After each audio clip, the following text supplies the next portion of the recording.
ഏവർക്കും നമസ്കാരം. സ്വാമിയെ ശരണമയ്യപ്പ. ഈ വൃശ്ചിക മാസം ശബരിമല ദർശനത്തിൻ്റെ പുണ്യദിനങ്ങളാണ്. വ്രതം നോറ്റി ശബരിമല ദർശനത്തിലൂടെ സർവൈശ്വര്യങ്ങളും മുക്തിയും ലഭിക്കാൻ വേണ്ടിയിട്ടാണ് ശബരിമല ദർശനം നടത്തുന്നത്. ശബരിമല ക്ഷേത്ര ദർശനത്തിൽ അനുഷ്ഠിക്കേണ്ടതായ ചില അനുഷ്ഠാനങ്ങളുണ്ട്. ക്ഷേത്രവും പൂജാവിധികളും ഒക്കെയായി ബന്ധപ്പെട്ടുകൊണ്ടിട്ടുള്ള ചില കലകൾ അത് അനുഷ്ഠിക്കേണ്ടതാകുന്ന രീതിയിൽ അനുഷ്ഠിച്ച് അതെന്താണ് ഗ്രന്ഥം അനുമാനിക്കുന്ന രീതിയിൽ ദർശനം നടത്തിയെങ്കിൽ മാത്രമേ അതിൻ്റെ ഫലം നമുക്ക് ലഭിക്കുകയുള്ളൂ. അപ്പം അങ്ങനെ ചില കാര്യങ്ങളെക്കുറിച്ച് മല ചവിട്ടുന്ന ആൾക്കാർ ശ്രവിക്കുക.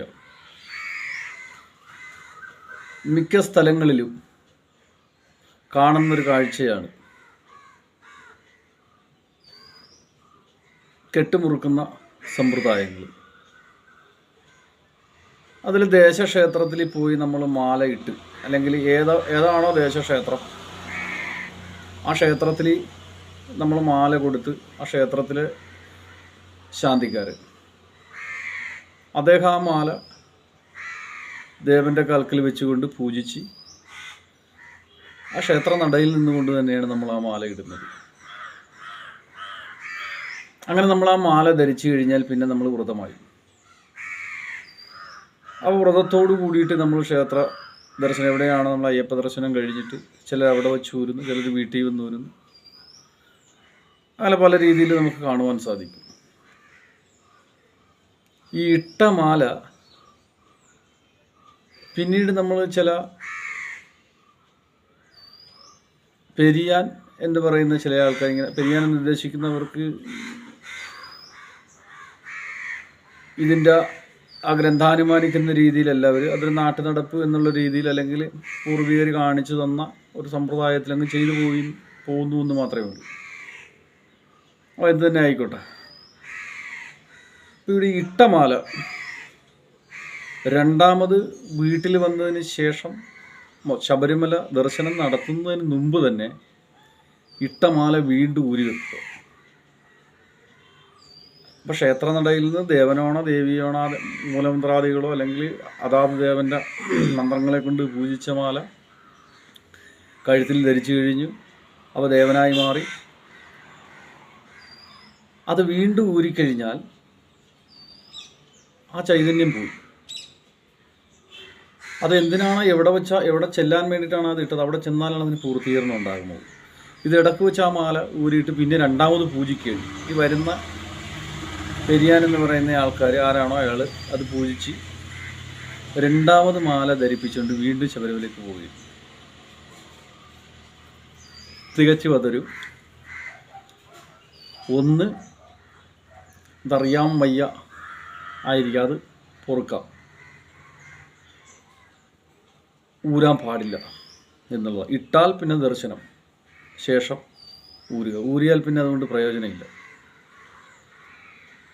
രണ്ടാമത് ഗണപതിക്ക് തേങ്ങ അടിക്കുന്നത് കാണുന്ന എല്ലാ ക്ഷേത്രത്തിലും തേങ്ങ അടിച്ചു പോവുകയും അതൊരു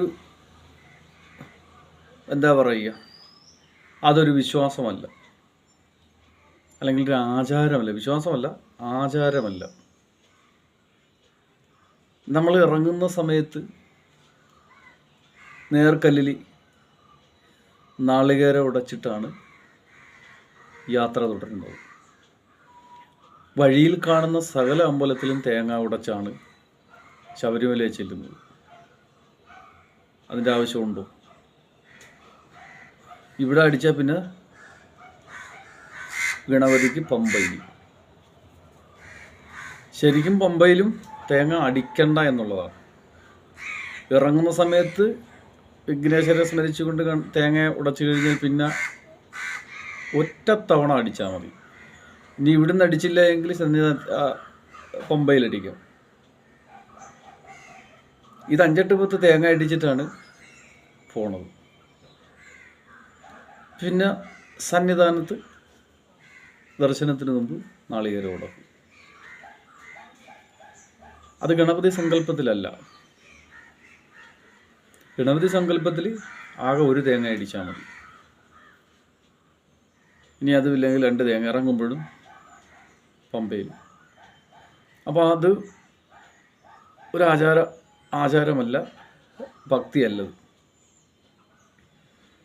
അപ്പോൾ ഇങ്ങനെ ചില കാര്യങ്ങൾ ശബരിമല ദർശനമായിട്ട് ബന്ധപ്പെട്ട് ശബരിമല ക്ഷേത്ര ദർശനത്തിൻ്റെ ഭാഗമായിട്ട് വരുന്നതായിട്ട് കാണുവാൻ സാധിക്കും. നമ്മൾ വേണ്ടപ്പെട്ടതാകുന്ന യാതൊരു കാര്യങ്ങളും ശബരിമലയിൽ ആ വ്രതത്തിൽ അനുഷ്ഠിക്കുന്നില്ല എന്നുള്ളതാണ്. നമ്മൾ വ്രതമെല്ലാം എടുത്തിട്ട്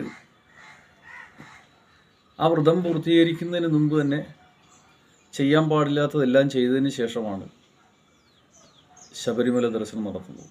എന്താ പ്രയോജനം? പിന്നെ എന്തോ പറയുക, ഒരു നേരം പോക്കു എന്നുള്ള രീതിയിലാണ് കേരളത്തിൽ പലരും ശബരിമല ദർശനം നടത്തുന്നത്. യഥാർത്ഥ ഒരു ഭക്തനെ സംബന്ധിച്ചിടത്തോളം അവിദ്യാമണ്ണമായിരിക്കും കാര്യങ്ങൾ പോകുന്നത്. അതുകൊണ്ട് അദ്ദേഹത്തിന് പോസിറ്റീവായിരിക്കുന്ന എനർജി ഉണ്ടാകും. അപ്പോൾ ഇതിൻ്റെ ചില കാര്യങ്ങൾ നിലനിൽക്കുന്നുണ്ട്. അപ്പോൾ വളരെയധികം ശ്രദ്ധിച്ചുകൊണ്ട് വ്രതാനുഷ്ഠിക്കുക. അനുഷ്ഠാന കലകളായി തന്നെ ഉൾക്കൊള്ളുക. ഒരിക്കലും ക്ഷേത്ര മൂർത്തിയുടെ മൂലമന്ത്രത്തെ കൊണ്ട് പൂജിച്ചതാകട്ടെ, അല്ലെങ്കിൽ ഇഷ്ടസൂക്തങ്ങളെ കൊണ്ട് പൂജിച്ചതാകട്ടെ, ധരിച്ചാൽ പിന്നത് ഊരാൻ പാടില്ല. പിന്നത് ഊരണമെങ്കിൽ അയ്യപ്പനെ ദർശിച്ചതിന് ശേഷം. ഏവർക്കും നല്ലത് വരട്ടെ. ഓം കുക്ഷി ശാസ്താവേ നമഃ.